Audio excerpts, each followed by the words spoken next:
Δεν αλλάζουμε επιλογή. Αλλάξαμε διεύθυνση. Ανδρικό και γυναικείο ντύσιμο Κούφης. Τώρα, Αγίου Ανδρέου 54 και Ερμού. Προς την ικανοποίηση, προς την κατεύθυνση υλοποίησης των χρονοδιαγραμμάτων που καθυστερούν, 8 μήνες χαρακτηριστικά λέγανε ότι μας επέζουν.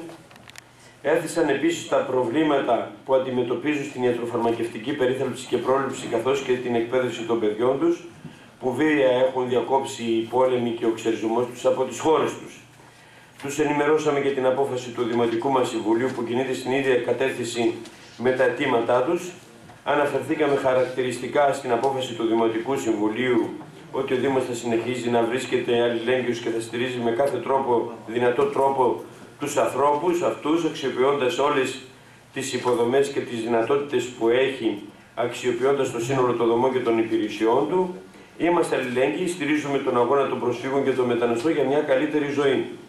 Καλούμε το λαό της Πάτρας να συνεχίσει να εκφράζει την αλληλεγγύη του απέναντι στους πρόσφυγες και τους μετανάστες, να παλέψει ενάντια στις αποφάσεις κυβέρνησης και Ευρωπαϊκής Ένωσης, ενάντια στην παρουσία του ΝΑΤΟ και των μηχανισμών της Ευρωπαϊκής Ένωσης στα σύνορα που οδηγούν στην καταπάτηση των δικαιωμάτων των προσφύγων και στο μασικό εγκλωβισμό προσφύγων και μεταναστών στην Ελλάδα, για την απευθείας μεταφορά τους από τις γειτονικές χώρες πρώτης υποδοχής και την Ελλάδα στις χώρες τελικού προορισμού τους. Διβεβαιώσαμε ότι η Δημοτική Αρχή για όσο διάστημα παραμείνουν στην πόλη μας θα στηρίξει με κάθε δυνατό τρόπο αυτούς τους ανθρώπους που έκαναν το προηγούμενο διάστημα με τους πρόσφυγες που διαμένουν σε άλλες περιοχές. Θα αξιοποιήσει όλες τις δυνατότητες και το σύνολο των δομών και υπηρεσιών του Δήμου μας για την εξυπηρέτηση των αναγκών τους. Ανταποκρινόμενοι στα αιτήματα των προσφύγων, θα επανέλθουμε στην κυβέρνηση και τα συναρμόδια υπουργεία διεκδικώντας τα αυτονόητα για κάθε άνθρωπο.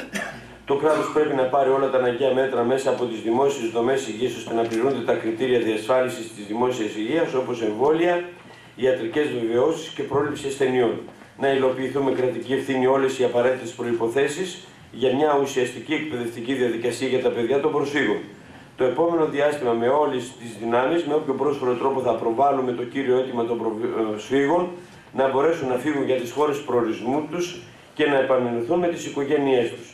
Οι πρόσφυγες δεν είναι απειλή, οι λαοί δεν έχουν τίποτα να χωρίσουν, αντίθετα πρέπει με κοινή και συντονισμένη δράση να αγωνιστούν ενάντια στο εκμεταλλευτικό σύστημα που γεννά κρίσεις, πολέμους, ρατσισμό, ξενοφοβία, μαζικά κύματα προσφύγων, μεταναστών, φτώχεια και εξαθλίωση. Και νέο κατάστημα Δούβρης στο Ψαροφάι, στην Ακροτηρίου, τον δρόμο των ηλεκτρικών.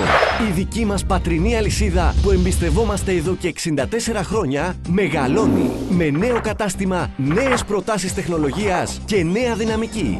Δούβρη στην Πάτρα. Γιατί στο Δούβρη δεν αγοράζεις, επενδύεις.